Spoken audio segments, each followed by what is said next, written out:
ශ්‍රද්ධා සම්පන්න කාර්නික පින්නතුනි හැම කෙනෙක්ම අද දවසේදී බොහෝම ශ්‍රද්ධාවෙන් ලෝතර බුදු පියාණන් වහන්සේගේ උතුම් සද්ධර්ම සාගරයෙන් ස්වල්පයක් ශ්‍රවණය කරගන්නට සූදානම් වෙන මොහොත බුදුරජාණන් වහන්සේ අපි හැම කෙනෙකුටම සසර දුක්ගිනි නිවාලීම පිණිස බොහොම වටිනා සද්ධර්මයක් දේශනා කරන්නට යෙදුනේ. අද දවසේදී අපිට මේ විදිහට ශ්‍රවණය කරගන්නට ලැබෙන්නේ ඒ බුදුරජාණන් වහන්සේගේ ඒ උතුම් සද්ධර්ම පදයන් උතුම් ධර්මය අපි හැම කෙනෙක්ම බොහෝම ශ්‍රද්ධාවෙන් බොහොම උවමනාවෙන් ධර්ම ශ්‍රවණය කරන්නට අවශ්‍ය වෙනවා. සිල් සමාදන් වෙලා උදෑසන ඉඳලා බොහොම වටිනා ජීවිතයක් අද දවසේදී හැම කෙනෙක්ම ගත කරන මොහොත පින්නතුනි බුදුරජාණන් වහන්සේ නමක් මේ ලෝකෙට පහළ වෙන්නේ මේ ලෝකෙට අවශ්‍ය වෙන්නේ අපිට සසර දුකින් මිදෙන ප්‍රතිපදාවක් පෙන්වන්නට සසර දුකින් මිදෙන මාවතක් දේශනා කරන්නට අපේ භාග්‍යවත් බුදු පියාණන් වහන්සේ අපිට ඒ සසර දුකින් එතර වෙන මාවත මාර්ගය දේශනා කරන්නට යෙදුණා. බුද්ධ ශාසනය කියලා කියන්නේ බුදුරජාණන් වහන්සේගේ පණිවිඩය. මේ බුදුරජාණන් වහන්සේගේ පණිවිඩය මොකක්ද කියන එක අපි ටිකක් විමසලා බලන්නට ඕනේ. බුදුරජාණන් වහන්සේ නම මේ ලෝකෙට පහළ වෙන්නට තියෙන විශේෂ හේතුව මොකද්ද? සාමාන්‍ය ලෝකෙට නොපෙනෙන යම් යථාර්ථයක් සාමාන්‍ය ලෝකයාට පෙනෙන්නේ නැති යම් ඇත්තක් ලෝකෙට පෙන්වන්නට බුදුරජාණන් වහන්සේ නමක් ලෝකෙ පහළ වෙන්නේ. ඒ ඇත්ත අපි බොහෝම උවමනාවෙන් ඇහුවොත් දරාගත්තොත් තේරුම් ගන්න පුළුවන්කම තියෙනවා. ඉතින් ටිකක් ගැඹුරු වෙන්නට පුළුවන් උවමනාවෙන් ශ්‍රවණය කළොත් ඇහුවොත් අපිට පුළුවන් ටිකක් තේරුම් ගන්න. හැම වෙලාවකදීම අපේ සිහිය පිටට ගියොත් අපිට තේරුම් ගන්න ටිකක් අපහසු වෙයි. ඕන වෙන්නේ කොහොම හරි පැයක් දෙකක් බණක් ඇහුවා කියන්න නෙමෙයි අපේ ජීවිතේට යමක් එකතු කරගන්නට අවබෝධ නොකරගත් උතුම් ධර්මයක් අවබෝධ කරගන්නට පින්නතුනේ බුදුරජාණන් වහන්සේගේ කාලේ කාලාම නියම්ගම් වැසි කාලාම කියන ග්‍රාමවාසී පිරිසට කාලාම ගම්වැසියන්ට ප්‍රශ්නයක් තිබුණා. බුදුරජාණන් වහන්සේ මේ කාලාම ගමට ගියපු වෙලාවේදී මේ කාලාම ගමේ හිටපු පිරිස ඇවිල්ලා බුදුරජාණන් වහන්සේගෙන් අහනවා භාග්‍යතුන් වහන්සේ මේ එක එක්කෙනා එක එක මතාන්තර එක එක ධර්ම දේශනා කරනවා. කෙනෙක් මේ විදිහට කරන්න එපා කියනවා, තව කෙනෙක් කරන්න කියනවා. දුක් විඳලා කෙනෙක් කියනවා නිවන් දකින්න පුළුවන් කියලා, කෙනෙක් කියනවා එහෙම බෑ මේ විදිහටයි පුළුවන් කියලා. මෙන්න මේ විදිහට එක එක්කෙනා එක එක දහම් පෙන්නනවා. අපි කොහොමද කෝක හරිද කෝක වැරදිද කියලා තේරුම් ගන්නේ? ඉතින් අවංකවම කාලාමවරුන්ට තිබුණ ගැටලුව ප්‍රශ්නේ තමයි ඇහුවේ. ඒ වෙලාවේදී බුදුරජාණන් වහන්සේ බොහොම වටිනා කරුණු ටිකක් බොහොම වටිනා දෙයක් පෙන්වුවා. කාලාමවරුනි මේ ධර්මය නිකම්ම පිළිගන්න එපා ඇහුවා කියලා. ඒක ටිකක් හිතලා බලන්න, හොයලා බලන්න. පරම්පරාවෙන් පරම්පරාවට මේක අරගෙන කියලා බලන්න පිළිගන්න එපා. කෙනෙක් කිව්වා කියලා පිළිගන්නත් එපා. සතර මහා උපදේශවලදී පරිනිර්වාණ සූත්‍රයේදී බුදුරජාණන් වහන්සේ ওই කාරණා ටිකම පැහැදිලි කරනවා. බුදුරජාණන් වහන්සේ ළඟින් අහලයි මම මේ ධහම කියන්නේ බණ ටික කියන්නේ කියලා කෙනෙක් කිව්වොත් ඒකත් පිළිගන්නට එපා, ප්‍රතික්ෂේප කරන්නත් එපා කිව්වා. එතකොට බුදුරජාණන් වහන්සේගෙන් අහලා කිව්වා කියලත් බුදුරජාණන් වහන්සේගේ හමුවෙහි පිළිගත්ත කිව්වත් ඒක පිළිගන්න එපා. ඒ වගේම ඊළඟ එක ප්‍රතික්ෂේප කරන්නත් එපා. අහවල් මහා හාමුදුරුවෝ මේක කිව්වේ. නැතිනම් මේ මහා භික්ෂුන් වහන්සේලා පිරිසයි මේ ධහම කිව්වේ කියලා කෙනෙක් කිව්වත් ඒකත් පිළිගන්න එපා, ප්‍රතික්ෂේප කරන්නත් එපා. ඒ වගේම තමයි කාලාම සූත්‍රේ මා පිටක සම්පදාය ත්‍රිපිටකයේ තුල මේ විදිහට ආව කිව්වත් අපේ පෙළ තුල මෙහෙම ආව කිව්වත් ඒක පිළිගන්නත් එපා, ප්‍රතික්ෂේප කරන්නත් එපා. ඒකෙන් කිව්වේ වරදව වටහා ගන්න එපා, ත්‍රිපිටකේ පිළිගන්න එපා කියලා නෙමෙයි. පෙළකින් යම් පරියප්තියකින් මෙන්න මේ විදිහට ආවා කියලා කෙනෙක් කියනවා නම් ඒක පිළිගන්න එපා කියලා කිව්වේ.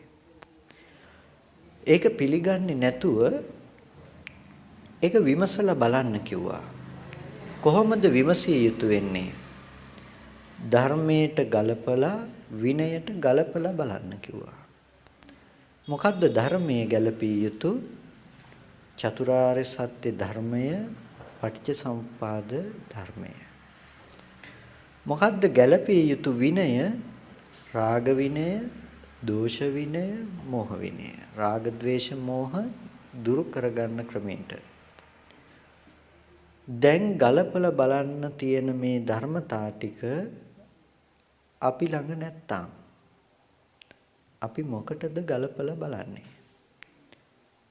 අපි දන්නේ නැත්තම් චතුරාර්ය සත්‍ය කියන්නේ මොකද්ද කියලා. අපි දන්නේ නැත්තම් පටිච්චසමුප්පාදය කියන්නේ මොකද්ද කියලා. ඒ වගේම අපි දන්නේ නැත්තම් රාග විනය, දෝෂ විනය, මෝහ විනය කියන එක මොකද්ද කියලා. එහෙනම් අපිට ගලපන්න දෙයක් නැති වෙලා. ඒක නිසා ඉස්සෙල්ලා අපිට දැනගන්න වෙනවා චතුරාර්ය සත්‍ය ධර්මය කියන්නේ මොකද්ද? අපි වචන ටිකකින් අහලා තියෙනවා චතුරාර්ය සත්‍ය ධර්මයක් පිළිබඳව. නමුත් ඒකේ ගැඹුර, ඒකේ තියෙන බරපතලකම වගේම ඒකේ තියෙන නුවණ අපි ස්පර්ශ කරලා නැහැ. පුංචි ළමයෙකුගෙන් ඇහුවත් පුංචි ළමයෙකුණත් කියාවි චතුරාර්ය සත්‍ය කියන්නේ දුක්ඛ සත්‍ය, සමුදය සත්‍ය, නිරෝධ සත්‍ය, මාර්ග සත්‍ය කියන එක. මේ චතුරාර්ය සත්‍ය ධර්මයේ තමයි අපි විමසන්න අවශ්‍ය ධර්ම කොටස වෙන්නේ, විමසන්න අවශ්‍ය ධර්ම පරයය බවට පත් වෙන්නේ. අපි අරගෙන බලමු දුක්ඛ සත්‍ය කියන මේ ධම් කොටස. ඉස්සෙල්ලා මොකද්ද දුක්ඛ සත්‍ය කියලා කියන්නේ? දුක්ඛ සත්‍ය කියලා කියනකොට ලෝකේ දුක සහ දුක්ඛ සත්‍ය කියලා කාරණා දෙකක් තියෙනවා. ටිකක් ගැඹුරුයි, හැබැයි බොහොම කල්පනාවෙන් අහන්න වෙනවා. දුක සහ දුක්ඛ සත්‍ය කියලා කාරණා දෙකක් තියෙනවා. දුකක් තියෙනවා, දුක්ඛ සත්‍යයක් තියෙනවා. දුක මොකද්ද? යම් කායික දුකක්, චෛතසික දුකක් තියෙනවා නම් මේක දුක, හැබැයි දුක්ඛ සත්‍ය නෙමෙයි. කයට දැනෙන දුකක් තියෙනවා නම්, හිතට දැනෙන දුකක් තියෙනවා නම් මේකට කිව්වා දුක කියලා. හැබැයි මේකට කිව්වේ නැහැ දුක්ඛ සත්‍ය කියලා. බුදුරජාණන් වහන්සේ අවබෝධ කරගත්තා පුබ්බේ අනනුස්සතේසු ධම්මේසු චක්ඛුං උදපාදි ඥානං උදපාදි විඥා උදපාදි. පෙර නොඇසූ විරු දහමක තමයි ධම්මැස පහල කරගත්තේ. එතකොට දුක කියන එක බෝසතාණන් වහන්සේ දැනගෙන හිටියේ නැද්ද? සතර පෙර නිමිති දැකලා කලකිරුණයි කියනකොටත් දැකලා තියෙන්නේ දුකනේ, ජාති ජරා මරණ ටිකනේ. සය අවුරුද්දක් දුෂ්කර ක්‍රියා කරපු බෝසතාණන් වහන්සේ දුක දැනගෙන හිටියේ නැද්ද? බුද්ධත්වයටපත් උනාද? නැහැ. පෙර නොඇසූ විරු දහමක යස පහළ වුණේ. කලින් දැනගෙන හිටියේ නෑ ඒක. නොඇසූ විරු කියන්නේ ඒකයි. කලින් දැනගෙන හිටියේ නෑ දුක කියන්නේ මොකද්ද කියන එක. එදයි දැනගත්තේ. ඒ කියන්නේ මාලිගාවෙන් එළියට බහිනකොටම බුද්ධත්වයටපත් වෙලා බැස්සා නෙමෙයි. අවබෝධ කරගත්තා දුක්ඛ සත්‍ය කියලා දෙයක්. ලෝකෙට පුළුවන් දුක දකින්න, හැබැයි දුක්ඛ සත්‍ය පේන්නේ නැහැ ලෝකෙට. ලෝකෙට කතා කරන්න පුළුවන් දුක කියන කාරණාව ගැන, හැබැයි දුක්ඛ සත්‍ය කියන දේ ලෝකයට අහුවෙන්නෙත් නැහැ, ලෝකයා දන්නෙත් නැහැ. අන්න ඒ දුක තමයි බෝසතාණන් වහන්සේ බුද්ධත්වයට පත් වෙන මොහොතේ අවබෝධ කරගත්ත දුක. අපි ටිකක් උත්සාහවත් වෙමු ඒ කාරණා ටික විමසලා බලන්න. මමත් පුළුවන් තරම් උත්සාහවත් වෙන්නම් සරලව කියලා දෙන්න. හොඳින් අහගෙන පුළුවන් තරමක් ඒක තේරුම් ගන්න උත්සාහවත් වෙන්න. මේ මේසේ අපි කැමති දෙයක් වුණොත්, මේ මේසෙට අපි කැමති වුණොත්, ආස කළොත්, කැමති මේසේ නැසෙනකොට, කැමති මේසේ නැති වෙලා යනකොට අපිට ජීවිතේට දුක ඇති වෙනවා. ඒ දුක ගැන අපිට අමුතුවෙන් විග්‍රහ කරලා අමුතුවෙන් කියලා දෙන්න ඕනේ නැහැ. අපි කවුරුත් දන්න දකින්න දුකක් මේසේ නැති වෙනකොට දුකයි. අපි කැමති දේ නැති වෙනකොට දුක එනවා. එතකොට නමුත් බුදුරජාණන් වහන්සේ දුක විග්‍රහ කළේ මෙතනින් නෙමෙයි. යම් කායික දුකක් තියෙනවා නම්, චෛතසික දුකක් තියෙනවා නම් මේක දුක කිව්වා. හැබැයි දුක්ඛ සත්‍ය නෙමෙයි කිව්වා. යම් කායික දුකක්, චෛතසික දුකක්, කයට දැනෙන දුකක්, හිතට දැනෙන දුකක් හැරුණුකොට තවත් දුකක් තියෙනවා නම් අන්න ඒ දුක තමයි දුක්ඛ සත්‍ය කිව්වා. දැන් හොඳට තමන්ගේ පැත්තට හැරිලා බලන්න. කයට දැනෙන්නෙත් නැත්නම්, හිතට දැනෙන්නෙත් නැත්නම් ඒ දුක මොකද්ද? කයට දැනෙන්නෙත් නෑ ඒක, හිතට දැනෙන්නෙත් නෑ. ඒ දුක මොකද්ද? ඒ දුක තමයි හැම මොහොතකම ස්කන්ධයන්ගේ දුක, ස්කන්ධ දුක කියන එක. දුක බවට පත් වෙන්න මොහු කුරලා නැහැ. ඒ මොහු කුරා නොගිය මට්ටමේ දුක, කොටින්ම කියනවා නම් දුක නොවන දුක. තාම කෝච්චිය ඇවිල්ලා නැහැ. ඒ වුණත් රේල් පාරට බෙල්ල තියාගෙන ඉන්නේ කියලා කියන්නේ අන්න ඒකට. තාම කෝච්චිය ඇවිල්ලා නැහැ. තාම දුක නැහැ. නමුත් දුක ඇති කරගන්න හේතුව අපි තියාගෙන ඉන්නවා. ඒක කියනවා දුක්ඛ සත්‍ය තුල අපි ඉන්නකම, දුක්ඛ සත්‍ය අපේ ජීවිතේට ඇති කරගෙන තියාගෙන ඉන්න කම. අද දුක නෙමෙයි, හැබැයි දුක හදන කම ඒකේ තියෙනවා. දුක තමයි අද දැනෙන විඳින දුක. දුක්ඛ සත්‍ය තමයි තාම දුක බවට පත් නොවුණු ස්කන්ධ මට්ටමේ පවතින දුක. කොටින්ම කියනවා නම් මේ මේසේ තියෙනවා, තියෙන මේසේ වෙනස් වෙනකොට එන දුක, දුක මිසක දුක්ඛ සත්‍ය නෙමෙයි. මේසේ ඇති තැනක තියෙනවා ධර්මතා ටිකක්, ස්කන්ධ ටිකක්. ඒ ස්කන්ධ ටික තමයි දුක්ඛ සත්‍ය කියලා කිව්වේ. මොනවද ස්කන්ධ කියලා කිව්වේ? රූප, වේදනා, සංඥා, සංඛාර, විඥාන. මේ ටිකට කියනවා ස්කන්ධ කියලා. මම බොහොම මුල ඉඳලා සරලවම මේ කියලා දෙන්න උත්සාහවත් වෙන්නේ. රූපය කියලා කියන්නේ රූපේ බෙදලා විග්‍රහ කරලා උගන්වන්න ගියොත් මාස ගාණක් උගන්වන්න වෙයි. අපි කෙටියෙන් ගනිමු රූපය කියලා කියන්නේ මොකද්ද කියන තැන, මොකද්ද කියන අර්ථය. රූපය කියලා කියන්නේ චත්තාරෝච මහා භූතා චතුන්නංච මහා භූතානං උපාදාය රූපං. සතර මහා ධාතුව සතර මහා ධාතුව නිසා පවත්නා උපාදාය රූපෙටත් කියනවා රූපය කියලා. එතකොට දැන් මේ රූපය රූපස්කන්ධය කියන තැන තියෙන ඇත්ත. අපි ඇහැ පැත්තෙන් අරගෙන කතා කළොත් ඇහැට පෙනෙනවා රූපයක්. ඇහැට පෙනෙන්නේ වර්ණ රූපය කියන තැන. වර්ණ රූපය කියලා කියන්නේ පාට ටිකක්. වර්ණ රූපයක් කියන්නේ පාට ටිකක් පෙනෙන තැනක. පාටින් තොර වෙනත් දෙයක් ඇහැට පේන්න පුළුවන්ද? පාට ටිකක් පේන්නේ නැතුව වෙනත් දෙයක් ඇහැට පේන්න බෑ. මේ වටාපතේ හැඩයක් තියෙනවා. හැඩය දකින්න බැරිද ඇහැට? පුළුවන්. මේ හැඩය පේන්නේ ඇයි? මේ වර්ණ සටහන මේ පාට ටික මෙතනින් ඉවරයි. පරික්ෂිප්තයි. පාට ටිකක් විතරයි ඇහැට ගැටෙන්නේ. හැබැයි මේ වර්ණයේ මේ පාට මෙතනින් ඉවර නිසා අපිට මේ හැඩය පේනවා. එතකොට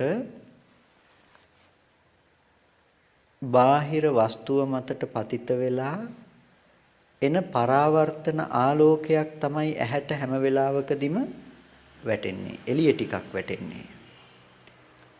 මේ වැටෙන ආලෝකයේ මේ එළියේ තිබුණද මේස මේ එළියෙන් ආවද මිනිස්සු ඇහැට වැටුනේ පාට ටිකක් විතරද? ඇහැට වැටෙන්නේ බාහිර වස්තුවකට පතිත වෙලා එන පරාවර්තන ආලෝකයක් එළියක්. නැතිනම් සාසනික වචනෙන් කියනවා නම් වර්ණ සටහනක්. වර්ණ සටහන කියන එක පාට ටික කියන එක මිනිස්සයා වුනෙත් නැහැ, මේසේ වුනෙත් නැහැ. එතකොට නොදන්නා මට්ටමකම තමයි මේ වර්ණ සටහන ඇහැට ආවේ පතිත උනේ. මේ නොදන්නා මට්ටමක පතිත වෙච්ච මේ වර්ණ සටහන ඇති තැනක අපි හිතෙනුයි දැනගත්තේ පුද්ගල සංඥාවක් පිළිබඳව. එතකොට ඒක ටිකක් ගැඹුරු සිද්ධියක්. ඇහැ කියලා කියනකොට ඇහැට රූපේ පෙනෙනවා, රූපේට ඇහැ පෙනෙනවා කියලා සිද්ධියක් තියෙනවා. ඇහැට රූපේ පේනවා කියලා කියනකොට මේ කතා කරන්නේ අපි දන්න ඇහැ ගැන නෙමෙයි. අපි දන්නවනම් ඇහැක් ගැන නිමිත්තක් ඒ තියෙන්නේ අපිට රූපයක් ගැන තියෙන නිමිත්තක්. ඇහැ කියලා ඔයගොල්ලෝ සිහිපත් කරගන්නේ මොකද්ද? පාට ටිකක්. එක්ක කණ්ණාඩියක් ඉස්සරහට ගිහිල්ලා බලලති. එහෙමත් නැත්නම් ෆොටෝ එකකින් දැකලා ඇති. එහෙමත් නැතිනම් වීඩියෝ එකකින් දැකලා ඇති. පත්තර පිටුවකින් හරි ඇහැ ගැන දැකලා ඉගෙනගෙන ඇති. ඇහැ කියනකොට මතක් වෙන්නේ අපිට අන්න ඒ සටහන. කණ්ණාඩියක් ඉදිරිපසට ගිහිල්ලා බලනකොට පෙනෙන්නේ ඇහැ නම් ඇතුලේ. ඒ ඇතුලේ පෙනෙන ඇහැ බලන්නේ මොකෙන්ද? ඒ ඇතුලේ පේන ඇහැ බලන්නේ ඒ වෙලාවේදී. කණ්ණාඩියේ පේන ඇහැ බලන්නේ. ඒ බලන්නේ ඇයි? එතකොට කණ්ණාඩියේ පේන ඇහැද ඇත්ත ඇහැ, බලන ඇහැද ඇත්ත ඇහැ? කණ්ණාඩියේ පෙනෙන ඇහැ බොරු වෙලා බලන ඇහැ ඇත්ත ඇහැ වෙලා. ඇහැ කොහෙ දකින්නද අපි මූණවත් දැකලා නැතිකොට අඩුම තරමේ. එහෙමනේ නේද? අපි මූණ ගැන දැකලා තියෙන මූණ කියලා බලන්නේ කණ්ණාඩියක් දිහානේ. මූණ ගැන දැනුමක් ඇති කරගන්න බලන්නේ කණ්ණාඩියක් දිහා. කණ්ණාඩිය පොඩ්ඩක් ඇද වෙලා තිබුණොත් මූණ පේන්නේ ඇදේට. අපේ ආරන්නේ කාමර 6ක කණ්ණාඩි 6ක් හයි කරලා තියෙනවා. එක ළඟ ගිහි පින්නතුන් ආවම නතර වෙන කාමර 6ක කණ්ණාඩි 6ක්. මේ 6න් මූණ බැලුවාම මූණවල් 6ක් බලා ගන්න පුළුවන්. එක කණ්ණාඩියකින් බලනකොට පොඩ්ඩක් දිගයි, එක කණ්ණාඩියකින් බලනකොට පොඩ්ඩක් මහතයි. මේ විදිහට එකින් එකට වෙනස් වුණ මූණවල් 6ක් බලා ගන්න පුළුවන්. දැන් කොයි කණ්ණාඩියේ මූණද ඇත්තම මූණ? කොයි කණ්ණාඩියේ වැටෙන මූණද ඇත්තම මූණ? අපි අද තාක්ෂණෙත් එක්ක ෆෝන් එකෙන් සමහර වෙලාවට ෆොටෝ එකක් ගහනවා අපේ. සමහර වෙලාවට ෆෝන් 5කින් ෆොටෝ 5ක් ගැහුවොත් මූණවල් 5ක් ඒකේ තියෙනවා. එකක දිගයි එකක මහතයි. කොයි ෆෝන් එකෙන් වැදුණු ෆොටෝ එකද හොඳම ෆොටෝ එක ඇත්තම මූණ වැදුණු ෆොටෝ එක? අපිට කියන්න වෙන්නේ නැහැ. හේතුව මොකද? අපි කවදාවත් දැකලා තියෙන අපේ මූණ නෙමෙයි කණ්ණාඩියේ අත්දැකීම නිසා. කණ්ණාඩිය යම් විදිහකට පොඩ්ඩක් ඇද වෙලා හෙට මෙහෙට වෙලා තිබුණොත් මූණත් පෙනිලා තියෙයි ඒ හැඩයටම ඇද වෙලා හෙට මෙහෙට වෙලා. ඒක නිසා කණ්ණාඩියේ පෙනුම දශමයක් ඇද වුණත් අපිට මූණ දශමයක් ඇද වෙලා වගේ පේන්නේ. ඒක නිසා අපිට කවදාවත් ඇත්ත මූණේ අත්දැකීමක් නම් ලබන්න පුළුවන් කමක් නැත්තේ නෑ. තවත් විදිහකින් කියනවා නම් පිහියේ මුවාතට පුළුවන්ද ඒ මුවාතම කපන්න? පිහියේ මුවාතින් ඕන දෙයක් කපන්න පුළුවන් වෙයි. හැබැයි පිහියේ මුවාතට පුළුවන්ද ඒ මුවාතම කපන්න? ඒ මුවාතම කපන්න බෑ. බුදුරජාණන් වහන්සේ ඇහැ කියලා කතා කරන්නේ මේ පේන ඇහැ ගැන නෙමෙයි. අපිට ওই නිමිති තියෙන ඇහැ අපි දන්න ඇහැ ඒකට කියන්නේ රූපායතන කියලා මිසක ඇහැ නෙමෙයි. බුදුරජාණන් වහන්සේ පෙන්වන ඇහැ දර්ශන කෘත්‍ය කියලා කියන්නේ පෙනෙන බවත් එක්ක පනවන්නේ. පෙනීම නැත්තම් ඇහැ නැහැ, ඇහැ නැත්තම් පෙනීම නැහැ. එතකොට රූපයත් ඒ විදිහමයි පෙනෙන බවත් එක්කම රූපයත් එක්කම පෙනෙන බව. ටිකක් ගැඹුරු වැඩිද දන්නේ නැහැ විශේෂය. එතකොට ඇහත් එක්කම පෙනෙන බවත් එක්කම ඇහැ උපදිනවා කියලා කියනවා. කාටවත් පුළුවන්ද තියෙන මේසෙ අතින් අල්ලන්න? පේන මේසෙ අපිට නම් අද පුළුවන් පේන මේසෙ අතින් අල්ලන්න, අල්ලලත් පෙන්නයි. මේන් ඇල්ලුවා.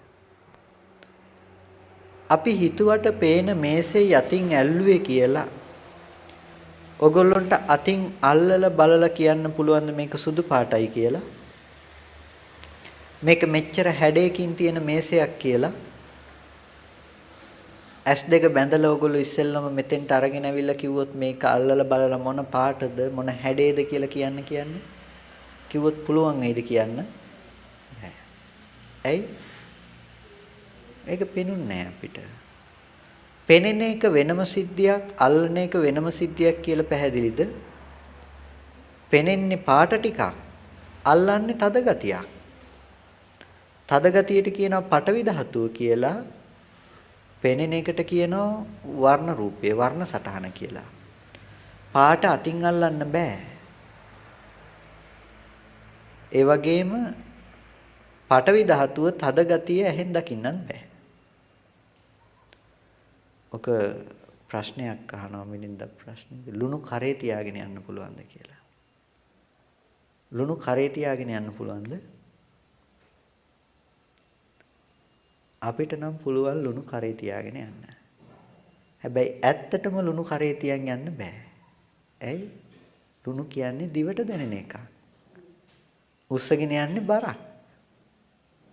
අපි දෙකම එකතු කරලා ලුණු කරේ තියාගෙන යනවා කිව්වට ලුණු දැනෙන්නේ දිවටයි, අතට අහු වෙන බර ගතිය පටවි ධාතුවයි. ලුණු කරේ තියාගෙන යන්න බෑ. අපිට පුළුවන් රූපේ උස්සගෙන යන්න, පටවි ධාතුව උස්සගෙන යන්න. හැබැයි ලුණු කරේ තියාගෙන යන්න බෑ. මොකද කයට ලුණු ගතිය දැනෙන්නේ නැහනේ. කවුරු කයෙන් ලුණු විඳිනවද? නැහැ. ලුණු විඳින්නේ දිවෙන් විතරයි. ඒ වගේ හැම වෙලාවකදීම ඇහැට පෙනෙන දේ අල්ලන්න බෑ කියන්නේ අන්න ඒ විදිහේ. ඇහැට පෙනෙන දේ අල්ලන්න පුළුවන් කමක් නැත්තේ නැහැ.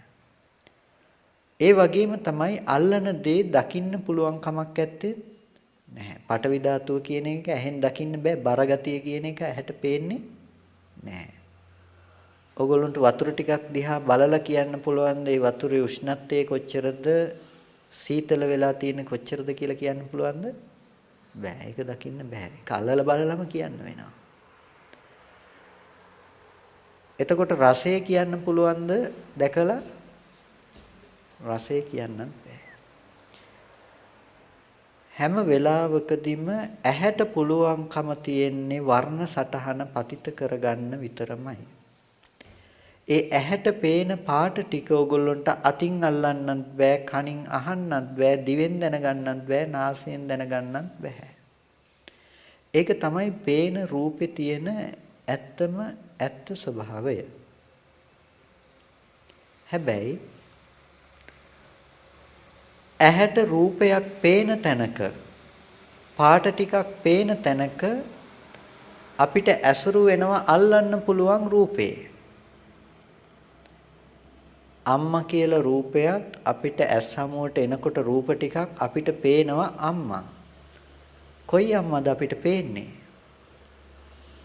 අපිව පුංචි කාලේ ඉඳලා ආදරෙන් හදාගත්ත බලාගත්ත ආදරණීය අම්මා. ඔය අම්මා වුණ රූපේ තමයි අපිට ඇස් හමුවට එන්නේ අද. නමුත් ඇත්තටම ඒ රූපේ අම්මා වුණාද? නැහැ. ඒ රූපේ අම්මා වුණොත් එහෙම ඒ වැටෙන පාට ටික අම්මා නම් ලෝකේ ඉන්න ඔක්කොටම ඒ පාට ටික අම්මා වෙන්න ඕනේ හැට එනකොටම. නමුත් රූපේ දකින්නකොට ඒ අම්මා වුණේ අපිට විතරයි. ඇයි අපිට විතරක් අම්මා වුණේ? රූපේ ආපු තැනක අම්මා හදාගන්න ගතිය තිබුණේ අපේ හිතේ විතරයි. රූපේ ඇහැ ළඟට එනකොට රූපේ හදාගන්න ගතිය තියෙන්නේ අපේ හිතේ විතරයි. ඔගොල්ලන්ට මං පාන් කියලා කිව්වොත් මොකද්ද මතක් වෙන්නේ? පාන් රාත්තලා මතක් වෙනවා. මෙතන ඉන්දියන් ජාතිකයෙක් හිටියොත් ඉන්දියාවේ කෙනෙක් හිටියොත් එයාට මතක් වෙනවා බුලත් පිටක්. ඇයි ඒ භාෂාවෙන් පාන් කියන්නේ බුලත් වලට. දැන් එකම පාන් කියන શબ્දේ එයාගේ කන ළඟට යනකොට බුලත් වෙලා ගිහිල්ලා අපේ කන ළඟට එනකොට පාන් වෙලාවද? නෑ, දෙන්නටම එක සමාන විදිහට නෙමෙයි දැහුනේ. සමාන විදිහට. හැබැයි සමාන විදිහට ඇහෙන තැනක ඒ අනුව හිතන්න තිබුණ gati ටික කොහෙ ටිකද? තම තමන්ගේ තිබුණ ලක්ෂණ ටික නෙමෙයිද? හිතේ තියෙන ටික නෙමෙයිද හිතලා දැනගත්තේ? හිතේ තියෙන ටික හිතලයි දැනගත්තේ. අපි විඳින්නේ එළියේ තියෙන දේ නෙමෙයි, ඇත්තටම අපි විඳින්නේ අපේ හිතේ රැස් කරගෙන තියෙන ගොඩනගාගෙන තියෙන දේ. අපි හිතනවා අපි එළිය නිසා දුක් විඳිනවා කියලා. ඔකට මම කියන්නේ අපිට හිතෙන්නේ අම්මා මැරුණොත් අපිට දුක එනවා කියලා. කවුද අම්මා මැරෙනකොට දුක් වෙන්නේ? ඇත්තම කතාව අම්මා ජීවත් වෙනකොටයි අපි දුක් වෙන්නේ. එහෙම නෙමෙයිද? අපි හිතනවා අම්මා මැරුණාට අපිට දුකයි කියලා. නමුත් ඇත්තම දේ අම්මා ජීවත් වෙන එක ගැනයි කියලා අපි අහලා තියෙන්නේ. හොඳට බලන්න, මට මෙහෙම ආදරෙන් සලකපු අම්මා, මගෙත් එක්ක මෙහෙම හිටපු අම්මා, අපි ගැන මෙහෙම හදපු අම්මා ජීවත් වුණේ එකේ ಗುಣ කී නෙමෙයි දඬන්නේ කියලා. ජීවත් වෙන එක ගැන හිත නෙමෙයි දඬන්නේ කියලා බලන්න. ජීවත් වෙච්ච කාලේ ගැන කී අඬන්නේ. ජීවත් වෙච්ච කාලේ ගැන හිත අඬන්නේ. මැරුණු එක ගැන කියලා කවුරුත් අඬන්නේ. අපිට එළියෙන් බැලුවාම පේන්නේ ඇත්තටම මැරුණාම අඬනවා කියලා. නෑ, මැරුණාම නෙමෙයි ඇත්තටම අඬලා තියෙන්නේ. ජීවත් වෙච්ච කාලේ සිද්ධි ටික හිත අඬලා තියෙන්නේ. එක ළමයෙක් ඒ අම්මත් එක්ක හැම මොහොතකම ළඟින් ඉඳලා අම්මත් එක්ක ආදරෙන්ම හිටියානම් ඒ ළමයාට දුක වැඩි, දුරස් වෙලා හිටපු ළමයාට වැඩිය. ඉතින් අම්මා මැරුණු නිසා දුක එනවා නම් මේ ළමයි දෙන්නටම එකම දුකක් එන්නේ නැහැ. අපේ ස්වාමීන් වහන්සේ නමකගේ පොඩි කාලෙදිම තාත්තා නැති වෙලා තියෙනවා. ඉතින් ඒ ස්වාමීන් වහන්සේ කියනවා පවුලේ සහෝදරියෝ දෙන්නයි පොඩි හාමුදුරුවෝ තමයි පවුලේ ඉන්නේ. ඉතින් ලොකු අක්කට එයාට මතකයි ගොඩක් දුක තිබුණා. එයා ගොඩක් ඇඬුවා, ගොඩක් ඒ ගැන දුක් වුණා. දෙවෙනි එක්කෙනාට යනකොට ඒක ටිකක් අඩු මට්ටමක් තිබුණා. එයාට එනකොට බොහොම අඩු සාමාන්‍ය නොදන්න මට්ටමකම තිබුණේ. ඒ වගේම අම්මට යනකොට ඒක තව දුරටත් වැඩිම මට්ටමකින් තිබුණා. එකම කෙනාගේ මරණය හමුවේ 4 දෙනෙක්ගේ ආකාරය. අපි කියන්නේ මරුණු නිසා දුක නම් මේ 4 දෙනාටම එන්න ඕනේ එකම දුක.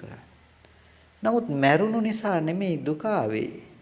ජීවත් වෙච්ච කාලේ Taman ඇසුරු කරපු ටික මතක් කර කර නෙමෙයිද මේ දුක් වුනේ. කොටින්ම කියනවා නම් Tamanගේ හිත ගැන හිත හිත නෙමෙයිද ඔය ඇඬුවේ. Taman අඩන්නේ Tamanගේ හිත ගැන හිත හිතනේ. අපි කිව්වට එයා මරුණු නිසා අඬනවා කියලා. අපි අඬලා තියෙන්නේ එයා අපේ හිත ASCII ජීවත් කරගන්න එක නිසා. අපි අඬලා තියෙන්නේ එයා ජීවත් වුණ එක ගැන. ඒක නිසා බුදුරජාණන් වහන්සේ අන්න ඔය ඇත්ත පෙන්වුවා ලෝකෙට. අපිට දුක එන තැනක හොඳට දකින්න කියලා. මොකක් ගැන හිතලාද අපි දුක් වෙන්නේ? අපි දුක් වෙන්නේ අපේ හිත ගැනම හිතලා. අපි දුක් වෙන්නේ අපේ හිත පැත්තම හිතලා මිසක වෙනත් දෙයක් ගැන හිතලා නෙමෙයි කියලා. එතකොට අපිට රූපය කියන මට්ටම හැම මොහොතකම අපේ හිතට ආවේ එක මට්ටමකින්. අර 4 දෙනාගෙම ඉදිරි පිටට රූපේ එකම විදිහට ආව වෙලාවක හිතන්නකෝ ඔතන හිටියා ඒ කෙනාව නොදන්නාම කෙනෙක් කියලා මැරුණු ඒ තාත්තව නොදන්නම කෙනෙකුත් හිටියා. එයාට දුකක් ඇත්තෙම නැහැ. ඇයි දුකක් ඇත්තෙම නැත්තේ? එයාගේ හිතේ රැස් කරගත්ත ටික නැති නිසා. එතකොට දැන් යම් රූපයක් අපේ ඇහැ ළඟට එනකොට අපි දැනගන්නේ අපේ හිතේ ඇති ධර්මතා ටික. අපි ඒ ටික දන්නේ නැත්නම් කාටවත් දැනගන්න පුළුවන් කමක් නැත්තේ නෑ අපේ හිතේ තියෙන ධර්මතාව. මං ඔකෙදි අහන්නේ මෙහෙම. කවුද දැකලා තියෙන්නේ චැන් චෑන් එකක්? චැන් චෑන් එකක් දැකලා තියෙන්නේ කවුද?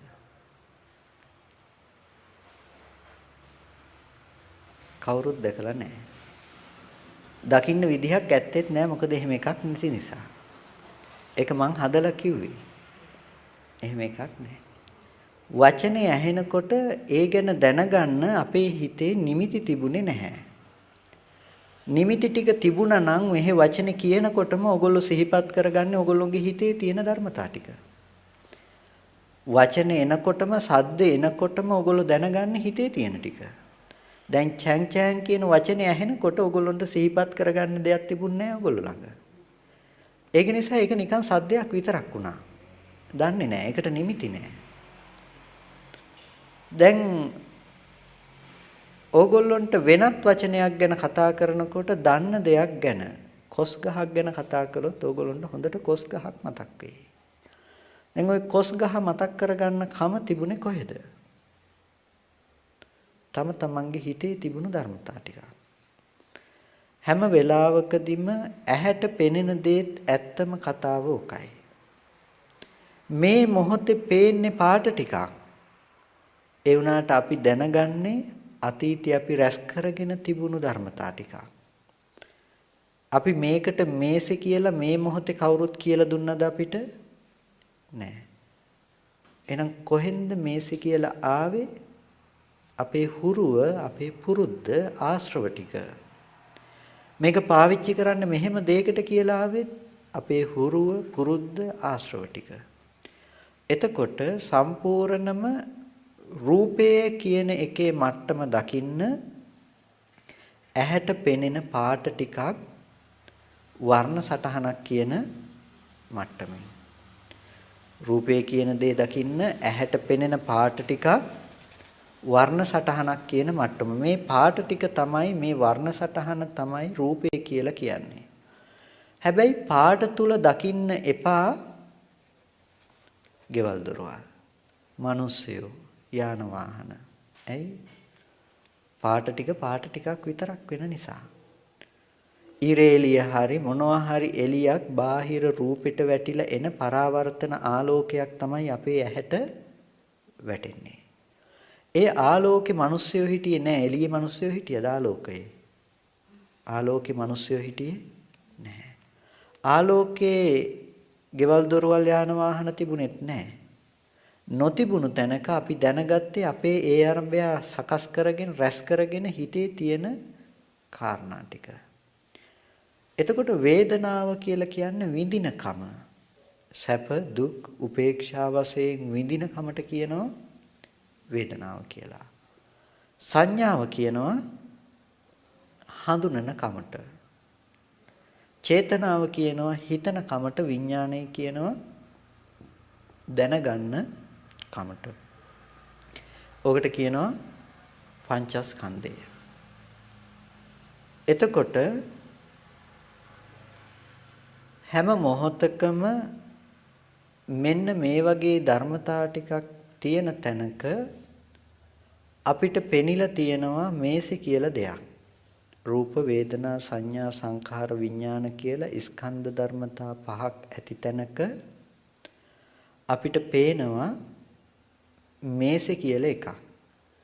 ඇත්තටම මේක තුල කාරණා දෙකක් තියෙනවා.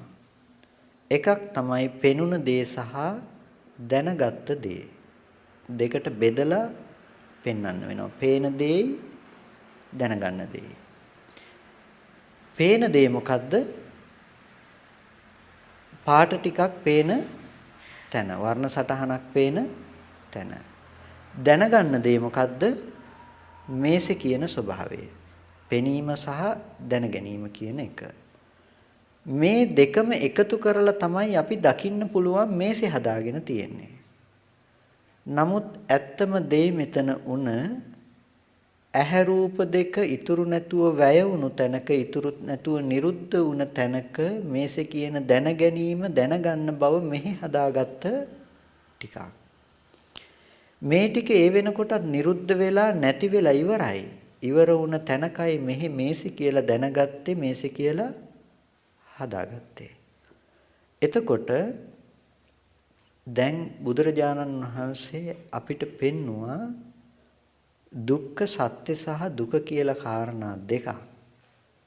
එතකොට දුක්ඛ සත්‍ය කියලා කිව්වේ අන්න ඔය මේසෙ හදන තැනක තියෙන ස්කන්ධ ධර්මතා ටිකට කිව්වා දුක්ඛ සත්‍ය කියලා.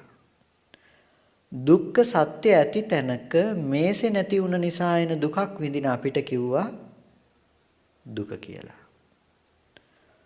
ස්කන්ධ ටිකට කිව්වා දුක්ඛ සත්‍ය කියලා. මේසෙ නැතිවීමෙන් එන දුක විඳින අපිට කිව්වා දුක කියලා. ඒ දුක දැනෙන්නේ හිතට. ඒක දුකත් අරක දුක්ඛ සත්‍යයත්. ඊට පස්සේ සමුදය සහ සමුදය සත්‍ය කියලා ධර්මතා දෙකක් තියෙනවා. සමුදයත් සමුදය සත්‍යයත්. සමුදය කියලා කියන්නේ අපි අහලා තියෙනවා තණ්හාව තමයි සමුදය. තණ්හාව නිසා දුක හදනවා. තණ්හාවෙනුයි දුක හදන්නේ. තණ්හාව ඇති තැනක දුක කියන ඵලය ඇති කරලා දෙනවා. සමුදයෙන් දුක හදනවා. හැබැයි මෙතන කාරණා දෙකක් තියෙනවා. සමුදය සත්‍ය සහ සමුදය කියලා. සමුදය තමයි තණ්හාව. සමුදය සත්‍යයත් තණ්හාවම තමයි. හැබැයි ඒක අපිට නොපෙනෙන තණ්හාව. හොඳට උත්සාහවත් වෙන්න. මේසෙට තියෙන තණ්හාවට කියනවා මොකක් කියලාද? සමුදය කියලා. ඒක සමුදය සත්‍ය එහෙම නෙමෙයි. මේක සමුදය මේසෙට තණ්හාවයි. හැබැයි Taman ආස මේසෙට නෙමෙයි ඇත්තටම. Taman ආස Tamanට. ඒකට කියනවා සමුදය සත්‍ය කියලා. අපි නොදන්න මට්ටමක් ඒක. අපි උඩක ඉඳලා වැටෙන්න ගියොත් ඔතන තියෙනවා අසුචි තැවරුණු ලණුවක්. අපෝ අසුචි කියලා අල්ලන්න නැතු ඉඳීද? එල්ලෙයිද? උඩ ඉඳලා වැටෙන්න යනකොට එල්ලෙනවා. එල්ලෙන්නේ අසුචි ටික ඕන නිසාද වැටෙයි කියන එක නිසාද? වැටෙයි කියන එක නිසා. උඩකින් ඕනේ නැහැ. බිමේ ඉඳලා වැටෙන්න ගියත් ඕක අල්ලනවා. ඒ ඇයි? අසුචි ටික නෙමෙයි අපිට ඕන උනේ, ලණුවත් නෙමෙයි ඕනේ උනේ. තමන් ඕනේ උනේ. ඒ වගේ අපිට මේසේ නෙමෙයි ඇත්තටම ඕනේ. තමන්වයි ඕනේ. අපි හොයන්නේ තමන්ව සතුටින් තියන්න ක්‍රමයක්. අපි කිව්වට දරුවා නිසා අපිට සතුටුයි දරුවා ගැන හිතනවා කියලා ඇත්තටම අපි හිතන්නේ තමන් ගැන මිසක දරුවා ගැන නෙමෙයි. අපි හිතන්නේ ඇත්තටම තමන් ගැන. දරුවා ලෙඩ වුණ එක මට කිසිම ප්‍රශ්නයක් නෑ. මට ප්‍රශ්නේ තියෙන්නේ මගේ කරගත්ත දරුවා ලෙඩ වෙච්ච එක. එහෙමනේ නැත්තම් දරුවා ලෙඩ වුණා කියනකොට මට ඒක ප්‍රශ්නයක් නෙමෙයි. මට ප්‍රශ්නේ තියෙන්නේ මගේ කරගත්ත දරුවා ලෙඩ වෙන එක. ඕගොල්ලෝ මේ ලෝකේ වැඩිපුරම කැමති කෙනෙක් ටික කාලයකට දුරකට යනවා. දුරකට ගියාම ඕගොල්ලෝ කෝල් එකක් දීලා අහනවා ඒ කෙනාගෙන් කොහොමද සනීපෙන් ඉන්නවද?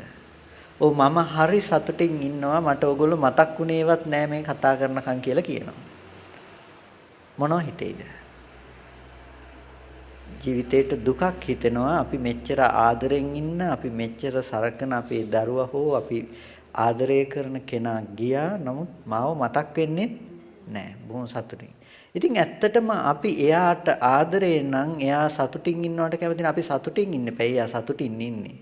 අපි මතක් වෙලාවත් නෑනේ. ඇයි අපි දුක් වෙන්නේ? අපි කැමති එයාට අපිව මතක් වුණා කිව්වනම්. එහෙම නෙමෙයිද? එයා ටිකක් පාළුවෙන් ඉන්නේ ටිකක් දුකයි ඕගොල්ලෝ නැතුව මට කිව්වනම් ඒ වචනේ අහන්න අපිට ප්‍රියයි අපි සතුටුයි. අපි දුකේ නෙමෙයිද සතුටු වෙලා තියෙන්නේ. කොටින්ම අපිව සතුටින් තියන්න දරුවා පොඩ්ඩක් දුක් විඳට කමක් නැහැ. ඒකනේ කියන්නේ. අපිව සතුටින් තියන්න දරුවා ටිකක් දුක් විඳට කමක් නැහැ. අපි හිතුවට අපි දරුවට ආදරේ කියලා නෑ. ඇත්තම දේ අපි ආදරේ අපිට. අපි හදන්නේ අපිව සතුටින් තියන්න.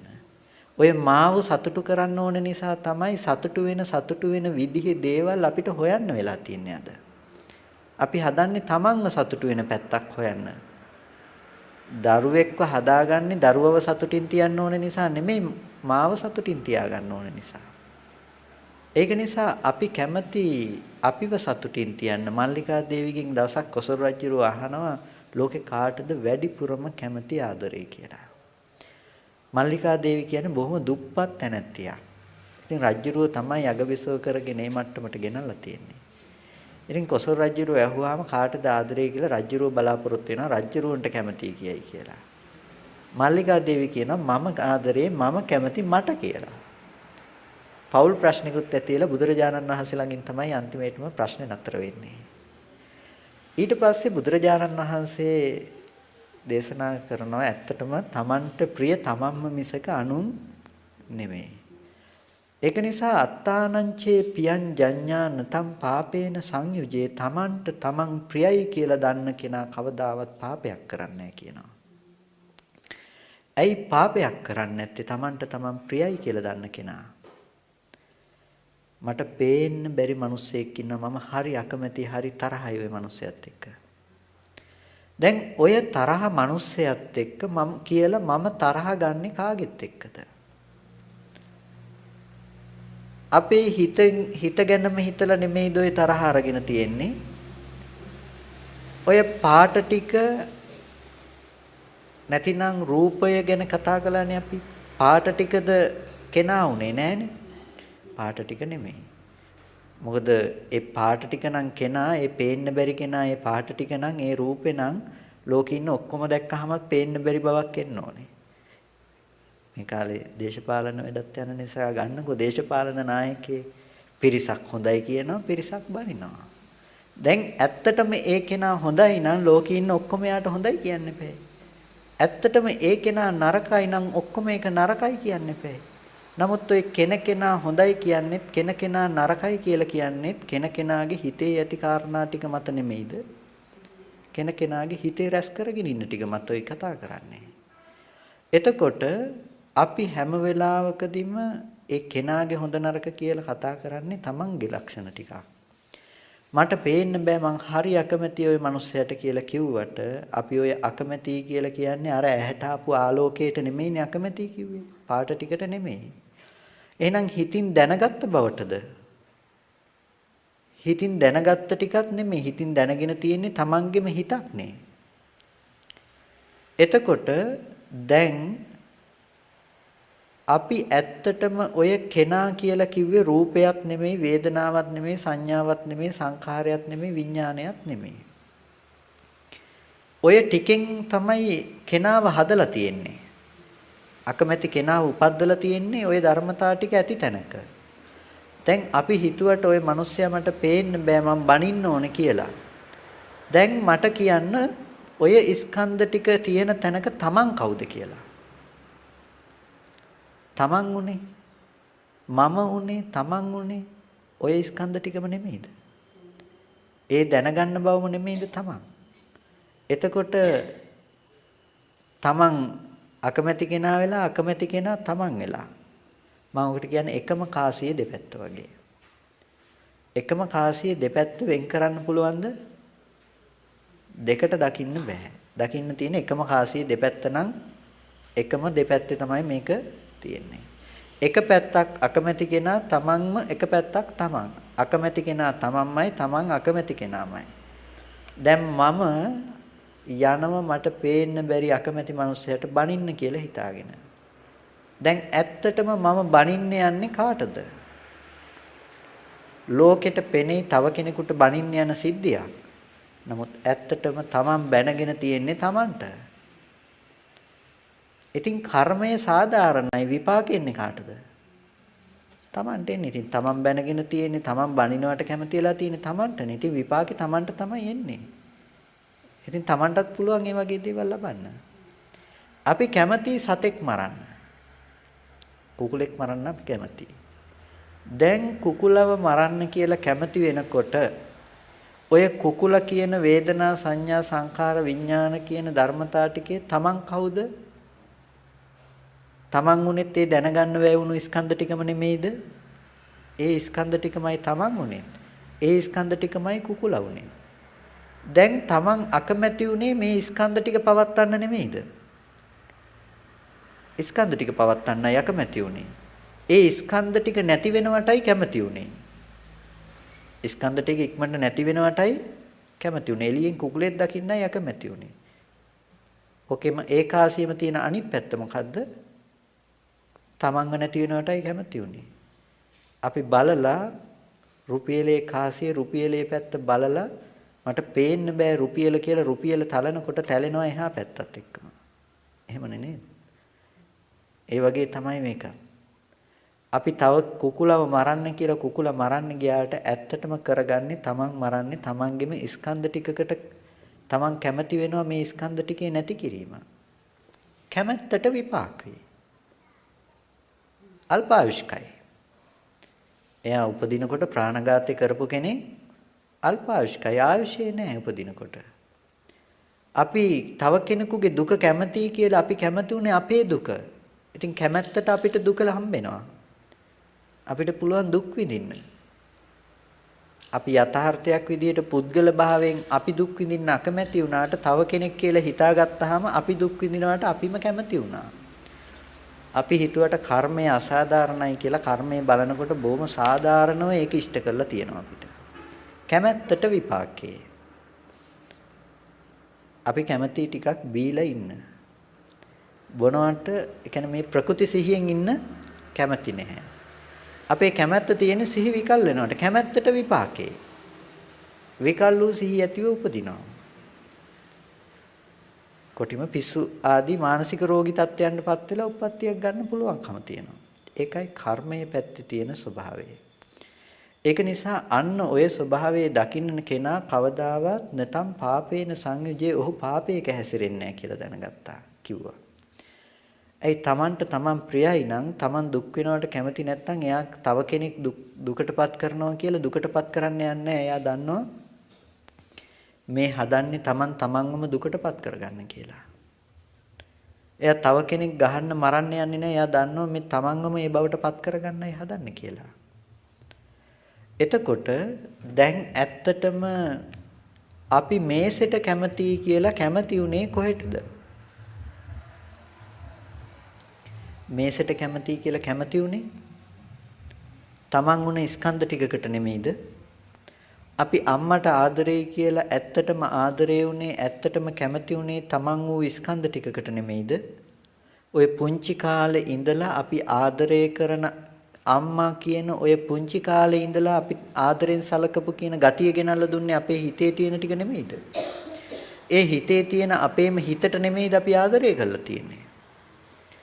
අපි එළියේ ඉන්න රූපේ පැත්තට දාලා කතා කරාට ඒකට කිව්ව අවිද්‍යාව කියලා නොදන්නාකම ඇත්තටම අපි ආදරය කරලා තියෙන අපේ හිතට.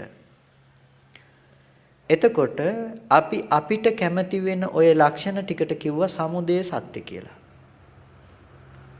අපි අපිට කැමති වෙන ඔය ලක්ෂණයට කිව්වා සමුදය සත්‍ය කියලා. සමුදය කියලා කිව්වා අම්මට ආදරේ මේසෙට කැමති අපි බාහිර වස්තුවට කැමති වෙන එක. ඒක සමුදය. සමුදය සත්‍ය තමන්ට කැමති වෙන ගතිය. නිකාන්ති තණ්හා.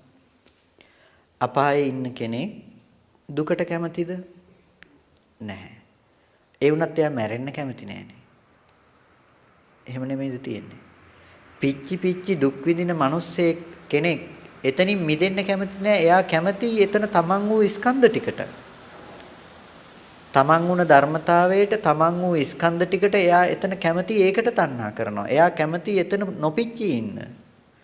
ස්කන්ධ ටික හොඳයි නොපිච්චී ඉන්නයි බලන්නේ. දැල්ල නම් හොඳයි නොපිච්චී ඉන්න බලන පළඟැටියා වගේ කැමැති දැල්ලත් ඕනේ. හැබැයි පිච්චෙන්නත් බෑ. අපායේ ඉන්න කෙනත් හිතන්නේ ඒ විදිහටම තමයි. ජීවිතේ හොඳයි හැබැයි පිච්චෙන්න බෑ. ඒ වුණාට මිදෙන්නේ නැහැ. ඇයි? එයා කැමැති එතන ජීවත් වෙන්න. ස්කන්ධ ටික පවත්වන්න කැමැති. ස්කන්ධ ටික පවත්වනකොට නොමිලේ ලැබෙන ටික දුක කියන එක.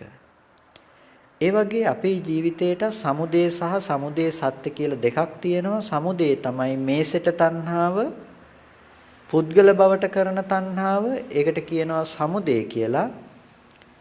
සමුදය සත්‍ය කියලා කියනවා තමන්ට තණ්හා කරන ගතිය, ස්කන්ධ ටිකට ආස කරන ගතියට කියනවා සමුදය සත්‍ය කියලා. දැන් Nirodhe දෙකට බෙදනවා. Nirodhe සහ නිරෝධ සත්‍ය. අපිට පුළුවන් මේසිට තියෙන තණ්හාව නැති කරන්නත් පුළුවන්. තමන්ට කරන තණ්හාව නැති කරන්නත් පුළුවන්. ඒ නිසා නිරෝධය සහ නිරෝධ සත්‍ය කියලා දෙකට බෙදනවා. ඊට පස්සේ මාර්ගය සහ මාර්ග සත්‍ය කියලා එකක් දෙකට බෙදනවා. මාර්ගය මොකද්ද? මේසිට තියෙන තණ්හාව දුරු කරන්න හදන එකට කියනවා මාර්ගය කියලා. මාර්ග සත්‍ය මොකද්ද? තමන්ට කරන තණ්හාව නැති කරගන්න හදන එකට කියනවා මාර්ග සත්‍ය කියලා. දැන් ඔන්න මාර්ගයත් මාර්ග සත්‍යයත් බෙදුවා. ඕකෙදි හැම වෙලාවකදීම වැදගත් වෙන ඔය මාර්ගයයි මාර්ග සත්‍යයයි කියන එක ටිකක් වැඩිපුර තේරුම් ගන්න එක. දැන් මම ඔයගොල්ලන්ට කිව්වොත් අන්න අතන අර අමනුස්සයෙක් ඉන්නවා ගිහිල්ලා එලවලා දාලා එන්න කිව්වොත් ඔයගොල්ලෝ කොහොමද එලවන්නේ? අමනුස්සයා වෙලවන්නේ කොහොමද? පේන්නෙත් නැත්තම්. ඉන්න බව තේරෙන්නෙත් නැත්තම්. දන්නෙත් නැත්තම්. ගියා කියලා දැනගන්න විදියකුත් නැත්තම් කොහොමද ඒ අමනුස්සයාව එලවන්නේ? ඒ වගේ ඕගොල්ලන්ට සමුදය තේරෙයි. මේසෙට තණ්හාව කාටත් තේරෙනවනේ. හැබැයි සමුදය සත්‍ය කියන එක හසු වෙන්නේ නැහැ, පේන්නේ නැහැ. සමුදය සත්‍ය කියන එක තමන්ටයි තණ්හා කරන්න කියන එක පේන්නේ නැහැ, හසු වෙන්නේ නැහැ. ඉතින් දැන් අමනුෂ්‍යය එලවන්න කිව්වා වගේ වෙනවා මේ නොපෙනෙන තණ්හාව දුරු කරන්න කිව්වොත් එහෙම. නොපෙනෙන තණ්හාව දුරු කරන්න කිව්වා නම් එහෙම ඔය අමනුෂ්‍යය එලවන්න කිව්වා වගේ වෙනවා.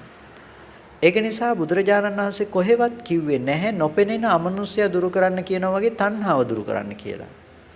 තණ්හාව දුරු කළ යුත්තක් කියලා කිව්වා. හැබැයි දුරු කරන්න කිව්වේ නැහැ. දුරු වෙන්න ප්‍රතිපදාවක් පෙන්වුවා. මොකද්ද ප්‍රතිපදාව? ආර්ය අෂ්ටාංගික මාර්ගය. සම්මා දිට්ඨි. ඇත්ත ඇති හැටියට දකින්න. ඇත්ත ඇති හැටියට දකිනකොට සමුදය සත්‍ය කියන එක දුරු වෙයි. දැන් කොටින්ම කාරණා 8කුයි ඔය විස්තර කළේ. දුකයි සමුදයයි නිරෝධයයි මාර්ගයයි විස්තර කළා. දුක්ඛ සත්‍ය, සමුදය සත්‍ය, නිරෝධ සත්‍ය, මාර්ග සත්‍ය කියලා ඔය කාරණා 8ක් තමයි අපි මේ පැහැදිලි කරගත්තේ. හොඳට දකින්න දුකයි සමුදයයි නිරෝධයයි මාර්ගයයි කියන ඔය හතර ලෝකෙට අයිති ටික. ලෝකෙට අයිති ටික. අපිට අද හිතෙන්නේ තණ්හාව නිසා දුක හදලා කියලා. අපි දන්නේ එහෙම. එහෙනම් ඇයි චතුරාර්ය සත්‍ය පෙන්නකොට දුක්ඛ සත්‍ය ඉස්සෙල්ල පෙන්නලා සමුදය සත්‍ය දෙකට පෙන්නන්නේ?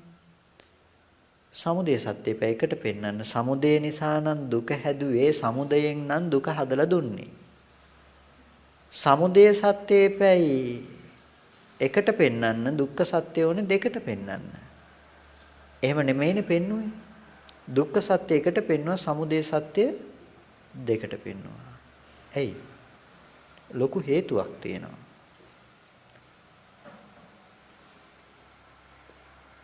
සමුදය සත්‍ය කියන එකෙන් නෙමෙයි දුක්ඛ සත්‍ය හදන්නේ. දුක්ඛ සත්‍ය ඇති තැනකයි සමුදය සත්‍ය හදාගන්නේ. දුක්ඛ සත්‍ය ඇති තැනකයි සමුදය සත්‍ය කියන එක හදාගන්නේ. අපි මෙහෙම කිව්වොත් අනාත්ම ධර්මතා ටිකක් ඇති තැනක අපි සමුදය සත්‍ය කියන එක හදාගන්නේ තමන්ගේ හිත තුල තමන් තුලයි කියලා කිව්වොත් අපිට ඒක පැහැදිලි කරගන්න ටිකක් අපහසු වෙනවා. අපි ටිකක් නමුත් උත්සාහවත් වෙමු ඒක සරලව ටිකක් පැහැදිලි කරගන්න. අපි මුලින් පැහැදිලි කරගත්ත දුක්ඛ සත්‍ය කියන තැන මොකද්ද කියලා, ස්කන්ධ දුක කියන තැන. ඔය මම එක මට්ටමකින් තමයි පැහැදිලි කරගෙන ගියේ. එතකොට දැන් දුක්ඛ සත්‍ය කියන එක විස්තර කරනකොට, විග්‍රහ කරනකොට හැම වෙලාවකදීම දුක්ඛ සත්‍ය කියලා දකින්න ස්කන්ධ දුක කියන එක, ස්කන්ධ දුක කියන එක තමන්ගේ ජීවිතයේ පැත්තෙන් දකින්න සංකිට්ඨේන පංච උපාදානස්කන්ධා දුක්ඛා සැකවීම කියනවා නම් ස්කන්ධ උපාදානස්කන්ධ පංචකයේ ඇති තැනකම අපි දුක හදා ගන්නවා කියන මට්ටම. අපි දුක කියලා විඳින්නේ රූපේ නෙමෙයි, සද්ද නෙමෙයි, ගන්ධේ නෙමෙයි, රසේ නෙමෙයි, ස්පර්ශය නෙමෙයි.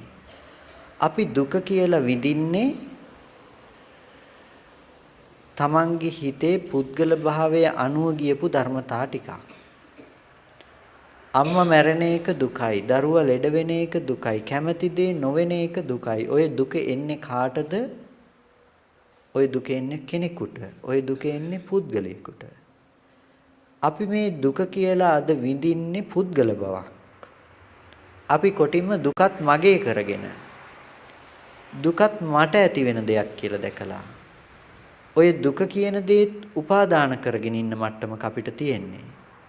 හැබැයි ඔතන තියෙන ඇත්ත කෙනෙක් දැක්කොත් එයාට දුක් වෙන්න කිසිම හේතුවක් ඇත්තේ නැහැ. ඒක නිසා තමයි අර අමනුෂ්‍යය එලවන්න කියන එක කියන්නේ නැතුව වගේ කිව්වේ දුක පිරිසිඳ දකින්න. සමුදය ප්‍රහාණය කරන්න කිව්වේ නැහැ, තණ්හාව නැති කර කර ඉන්න කිව්වේ නැහැ. කිව්වේ එක දෙයයි. දුක පිරිසිඳ දකින්න කිව්වා. දුක්ඛ සත්‍ය කියන තැන පිරිසිඳ දකින්න.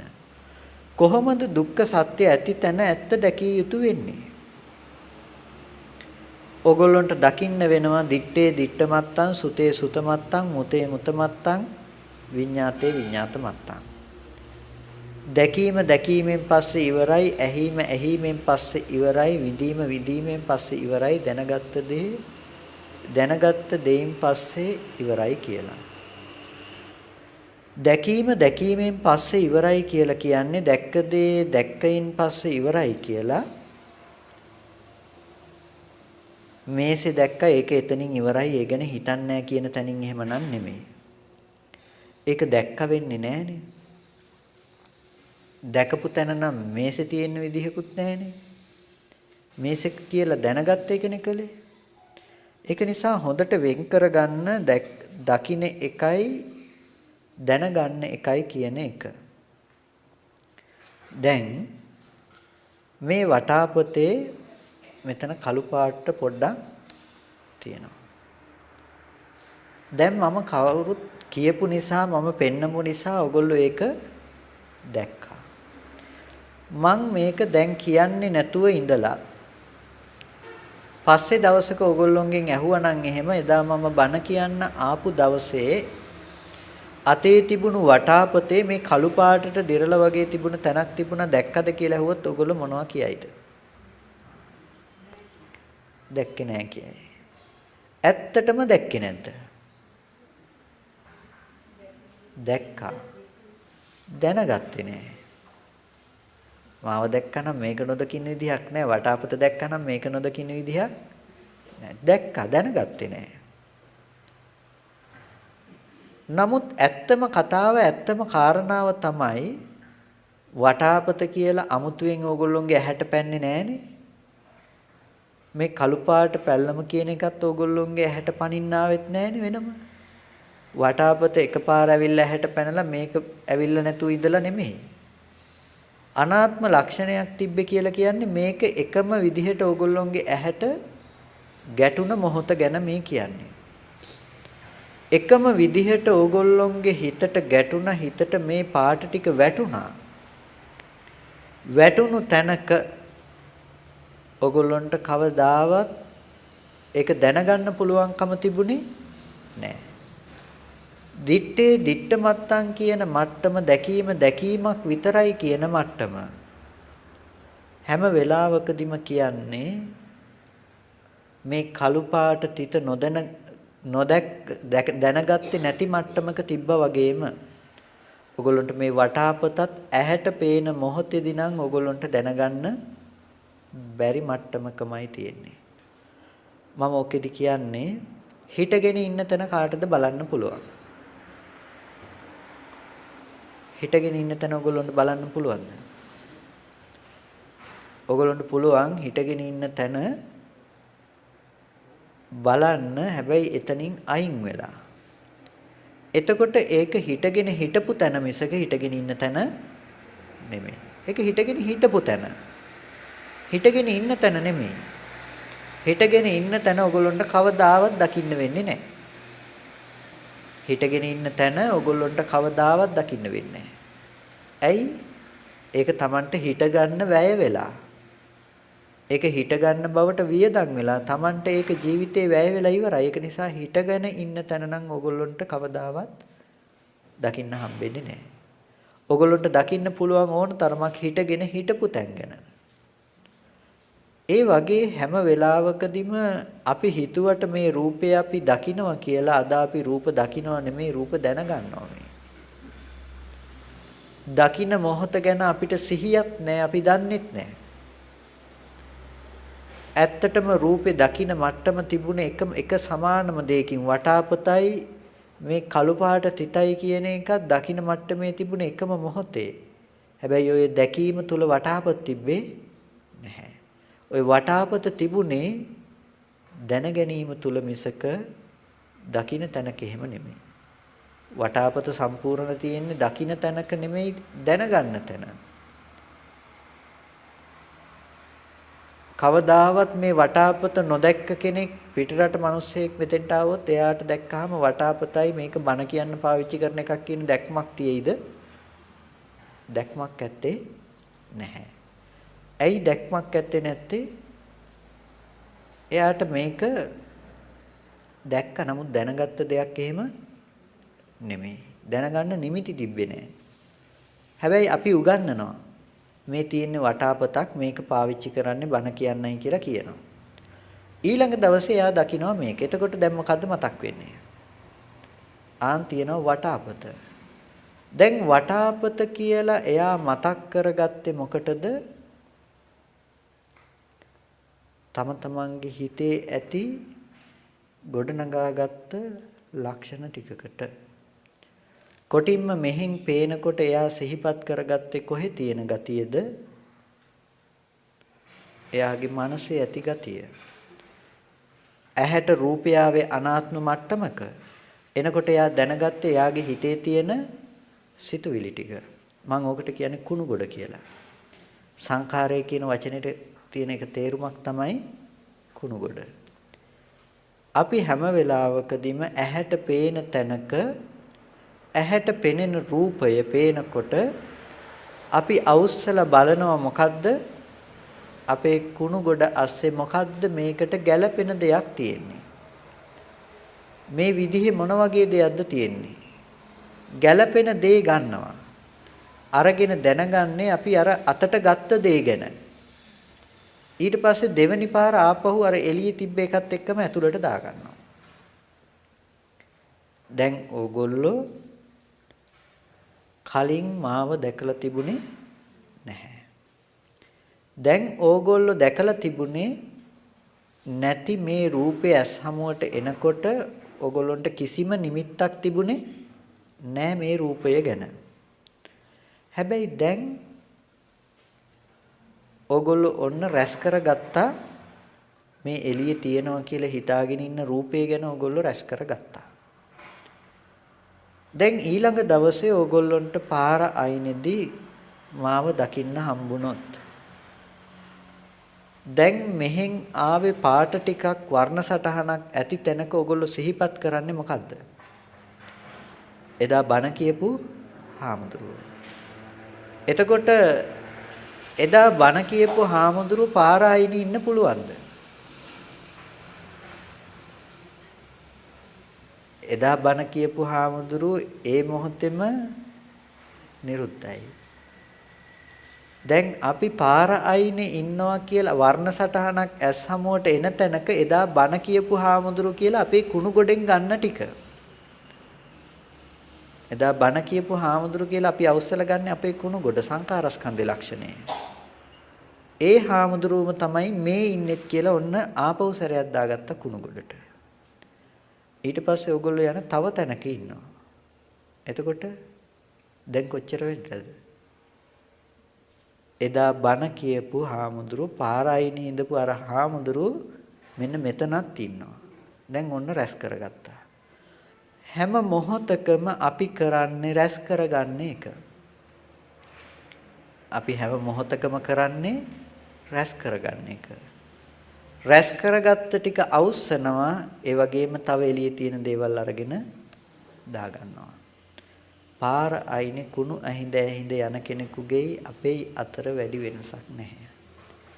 අපි විඳින්නේ නැති දේ ඇති හැටියට අරගෙන විඳින මනසක් අපිට තියෙන්නේ. නැති දේ ඇති හැටියට අරගෙන විඳින බාල මනසක් අපි ළඟ තියෙන්නේ. අපි හැම වෙලාවකදීම ලෝකෙ තුල වටිනා දේ ගැන කතා කළාට අපි ඇත්තටම විඳින දෙයක් ඇත්තේ නැතුවයි ඔය කතා කරන්නේ. අපි විඳිනවා අපිට ලොකු ගෙදරක් තියෙනවා කියලා. අපිට ලොකු ගෙයක් තියෙන කෙනෙක් මට ලොකු ගෙයක් තියෙනවා කියලා විඳිනවා. ගෙයක් නැති කෙනෙක් ගෙදර නැහැ කියලා විඳිනවා. දැන් ඕගොල්ලෝ ඇත්තටම ගෙදර ලොකු ගෙදරක් තියෙනවා කියලා විඳින්නේ කොතනද? ගෙදර කියන රූපේ කොතනද කියන්නකෝ මට ඔය විඳින්නේ. ඔය ඇහැට පේන එක නම් ඕගොල්ලෝ ගෙදර කියලා විඳින්නේ. ඕගොල්ලන්ට ලොකු ගෙවල් හදා ඉන්න මහන්සි වෙන්න ඕනේ නැහැ. අන්න තියෙනවා හොඳට හදපු ගෙවල් ටවුන් එකේ ගිහිල්ලා බල බල සතුටු වෙන්නකෝ. සැප දැනෙනවානේ. ඒක නෙමෙයි. ඒක හරියන්නේ නැහැ. ගේ ඇතුළට යනකොට ඕගොල්ලන්ට කකුල් දෙක තියාගෙන ඉන්න තැන විතරක් තේරෙයි. ඉඳගත්තුත් ඉඳගෙන ඉන්න ටික ස්පර්ශ වෙන ස්පර්ශය විතරක් තේරෙයි. තේරෙන තැනක ඕගොල්ලෝ විඳින්නේ ගෙදරක් ලොකු. මෙච්චර ගෙදරක් තියෙනවා. ඕගොල්ලෝ විඳින්නේ එකම එක තැනයි. මේ ගෙදරම මගේ කියාගත්ත ඔය මගේ කෑල්ල විතරයි ඕගොල්ලෝ විඳින්නේ. අනිත් ඔක්කොම මේ ඔක්කොම මගේ කියලා ගෙනල්ලා දෙන හිත විතරයි ඔය සැප අපිට ගෙනල්ලා දීලා තියෙන්නේ. කොච්චර తాවකාලික කොච්චර ලාමකයිද කියලා බලන්න. රත්තරන් මාලයක් අපි විඳිනවා. ඇඟට දැනෙනවද රත්තරන්? ඇඟට දැනෙන්නේ නැහැ. රත්තරන් මාලේ දැනෙන්නේ කොහෙටද? හිතට නෙමෙයිද? මෙච්චර වටින මාලයක් මම දාගෙන යනවා. රත්තරන් මාලේ දාගෙන යන අපිට රත්තරන් මාලේ දාගෙන යනකොට ඇත්තටම අපි ඉන්නේ එළියේ. මාව මෙහෙම පේනවා ඇති. රත්තරන් මාලේ විඳින එක අපි විඳින්නේ අපේ හිත. රත්තරන් මාලේ කියලා අපි විඳින්නේ අපේ හිත. රත්තරන් සැපයක් ආවේ නැහැ. ඒක වටින්නේ අපිට. හොඳයි මට කියන්න පාර අයිනේ යන මිනිස්සෙක් පාර අයිනේ තියෙන වැල් කෑල්ලක් අරගෙන බෙල්ල ගැට ගහගත්තා. අපි කියන මේ මිනිස්සයාට පිස්සු කියලා පිස්සෙක් කියලා. ඉතින් ඇයි පිස්සෙක් කියන්නේ? වැල් කෑල්ලේ මිනිස්සයාට වටිනවනේ. ඒක ඒ මිනිස්සයාට වටිනවනේ අපිට නොවැටුණාට. ඒ මිනිස්සයා ඒක බැඳගත්තේ වටින නිසා. රත්තරන් මාලයක් දාගෙන යන අපේ මනසේ එයාගේ මනසේ තියෙන වෙනස මොකද්ද? දෙන්නම ඉන්නේ එක සමාන වින්දනයක. එයා වැල් කෑල්ල දාගෙන විඳිනවා අපි මාලේ දාගෙන විඳිනවා. දෙන්නට දෙන්න විඳලා නම් කිසිම ප්‍රශ්නයක් තියෙන්න විදිහක් නැහැ. හැබැයි ඔතන ප්‍රශ්නේ තියෙන්නේ අපේ පිස්සුව ලෝක සම්මතයි. අපිට තියෙන රෝගය අපිට තියෙන පිස්සුව ලෝක සම්මතයි. ලෝකෙම අනුමත කරලා දීලා තියෙනවා. අරක ලෝක සම්මත නැහැ. හැබැයි මේ ලෝකේ ඉන්න ඔක්කොම වැල් කෑලි දාගෙන යන මට්ටමේ අය වෙලා අපි රත්තරන් මාලයක් දාන මට්ටමේ වුණොත් එදාට මොකක් වෙයිද? එදාට අපි පිස්සෙක් වෙලා ඒ අය හරි ගිහිල්ලා. ඒක තමයි ලෝකේ තියෙන ඇත්ත කාරණාව. රත්තරන් මාලේ විඳින්නේ අපි අපේ මනසින්. සම්පූර්ණම අවිද්‍යාව මත විඳින විඳීම. ඇඟට දැනෙන්නෙත් නෑ. ඕක සම්පූර්ණම දැනෙන්නේ හිතට විතරයි. හිතෙන් විඳින්නේ. මෙච්චර වටින මාලයක් කියන එක. හොඳයි ඕක අපිටත් හොරෙන් කවුරු හරි ඉමිටේෂන් එකකට මාරු කළා. දැන් යන්නේ නැද්ද ප්ලාස්ටික් කෑලි ටිකක් හරි යකඩ කෑලි ටිකක් හරි කරේ දාගෙන බොහොම වටිනවා කියලා හිතාගෙන හොඳ ෂෝක් එකට යනවා. එතකොට ඇති නැති දේ ඇති හැටියට අරගෙන නෙමෙයිද එයත් ඉන්නේ? නැති දේ ඇති හැටියට අරගෙන විඳින විඳීමක. මෙන්න මේ නැති දේ ඇති හැටියට අරගෙන විඳින විඳීම වැරදි දෙයක් කියලා බුදුරජාණන් වහන්සේ අපිට පෙන්වුවා.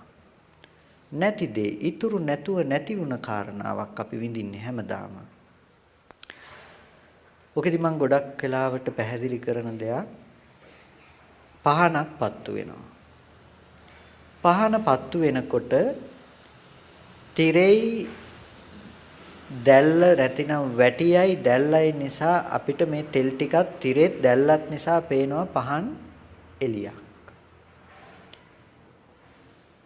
මේ තප්පරේ දැවෙන තෙල් ටිකද ඊළඟ තප්පරේට තියෙන්නේ? මේ තප්පරේ පිච්චෙන තෙල් ටිකද ඊළඟ තප්පරේ? නෑ අලුතෙන්ම. මේ තප්පරේ පිච්චෙන වැටියද තිරේද ඊළඟ තප්පරේද? නෑ. මේ තප්පරේ තිබුණ දැල්ලද ඊළඟ තප්පරේට? නෑ අලුතෙන්මයි. තුන්වෙනි තප්පරේට යනකොට ඒත් අලුතෙන්මයි. දැන් අපි කියනවා පහන නිවුණා කියලා. දැන් මට කියන්න කොයි තප්පරේ තිබුණු පහනද නිවුනේ? කොයි තප්පරේ තිබුණු පහනද නිවුනේ? පැවතුණු පහනක් පෙන්වන්න තැනක් නැති වුණකොට අන්තිම තප්පරේ තිබුණු පහනත් ඒ තප්පරෙන්ම ඉවර නම් අපිට පැවතුණු පහන් දැල්ලක් පෙන්වන්න තැනක් නැති වෙනව මිසක කොටින්ම නිවුණා කියන්න පහනක් නැති බවක්. තේරුණාද කියන එක? නිවෙන්න පහනක් හම්බුනේ නෑ අපිට. පැවතුණු පහනකුත් නැතිකොට මොන පහනද නිවුණ කියන්නේ? ඒ වගේ අපේ ජීවිතේට දුක එන තැනක් දිහා හොඳට හිතලා බලන්න. අම්මා මැරෙනකොට අපිට දුකයි කියනවා. අම්මා ලෙඩ වෙනකොට අපිට දුකයි කියනවා. ඔය මොන අම්මා ලෙඩ වෙනකොටද අපි දුකයි කියන්නේ? අර රූපය කියන තැන වර්ණ සටහන කියන තැන අතීතයේ ආපු දේ ඒ එළිය ඉතුරු නැතුවම නැති වෙලා ඉවරයි. අවුරුද්දකට කලින් ආපු එළිය ආපහු වෙනවද? ආපහු වෙන්නේ නැහැ. ඒ එළිය ඉතුරු නැතුව නැති වෙලාමයි. ඊට පස්සේ ඒ නැති වුණු තැනක මේ මොහොතේ එන එළියට හිතින් උපද්දන ටිකයි අපි විඳින්නේ. සම්පූර්ණම අම්මා නොවුණු තැනක අම්මා විඳින්නේ. පහන නොවුණු තැනක පහන විඳ වගේ අපි අම්මා නොවුණු තැනක අම්මා විඳින්නේ. අපි ජීවත් වෙන්නේ අතීත අන්තය තුල.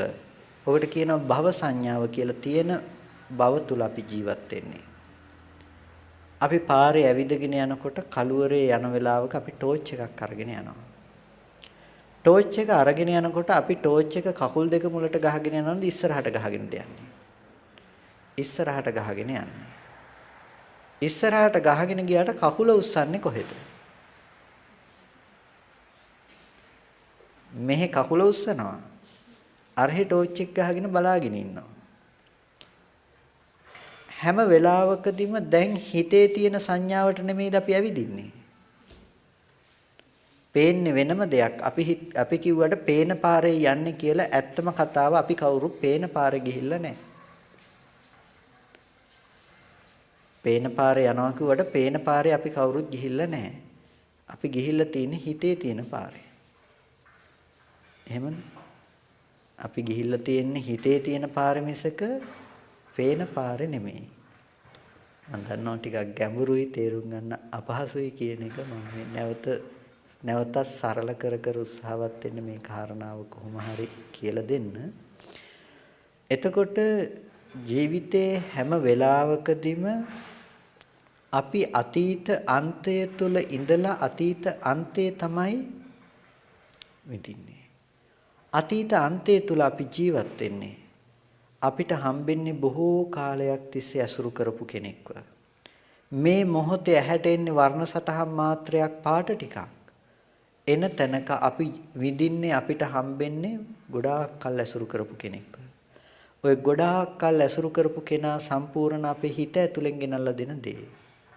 ඒ හිත ඇතුලෙන් ගෙනල්ලා දෙන දේ අනුව තමයි එළියෙන් එන දේ ගැන අපි තීරණය කරන්නේ. ඔකෙදි මම ගොඩක් කියන උදාහරණයක් තමයි අපේ සේනාසනේ පොඩි හාමුදුරු කෙනෙක් පැවිදි වෙලා අවුරුදු 5ක් විතර යනකම් ගෙදර ගිහිල්ලා තිබුණේ නැහැ. 5කට විතර පස්සේ ගියා ඒ පැත්තේ යන වෙලාවක ගෙදර ගිහිල්ලා එන්න කියලා. ඊට පස්සේ ගෙදර ගිහපු පොඩි හාමුදුරු කියනවා මේක එයාගේ ගෙදර නෙමෙයි කියලා. වාහනේ ගෙදර මිදුලේ ගිහිල්ලා නතර කළාට පස්සෙත් පොඩි හාමුදුරු කියනවා මේ අපේ ගෙදර නෙමෙයි. අපේ ගෙදර නෙමෙයි කිව්වහම අම්මයි තාත්තයි එළියටත් ඇවිල්ලා පොඩි හාමුදුරුවොත් බැහැලා තමයි පිළිගත්තේ මේක එයාගේ ගෙදරයි කියලා. ඒ වෙනකම් පිළිගත්තේ නැහැ. කිව්වේ වෙන ගෙදරක් කියලා. ඇයි අවුරුදු 5ක් යනකොට ගෙදර වෙනස් වෙලා ඉස්සරහට කෑලි අරගෙන ඉතින් ගෙදර හැඩේ වෙනස් වෙලා. හැබැයි එයා අවුරුදු 5ක් ජීවත් උනේ එයා අවුරුදු 5කට කලින් හිටපු ගෙදර. සේනාසනේ හිටපු අවුරුදු 5 මාර ගේ ළඟට යනකම් එයා ජීවත් වුණේ කොයි ගෙදරද? කලින් තිබුණු ගෙදර. එයා වින්දේ ඒ ගෙදර ජීවත් වුණේ ඒ ගෙදර. එයා ගියේ ඒ ගෙදර බලන්න. හිතේ තියෙන ගෙදරට එයා ගියේ. හිතේ තියෙන ගෙදරට යනකොට එළියෙන් එන දේ හිතේ තියෙන එකට ගැලපෙන්නේ නැහැ.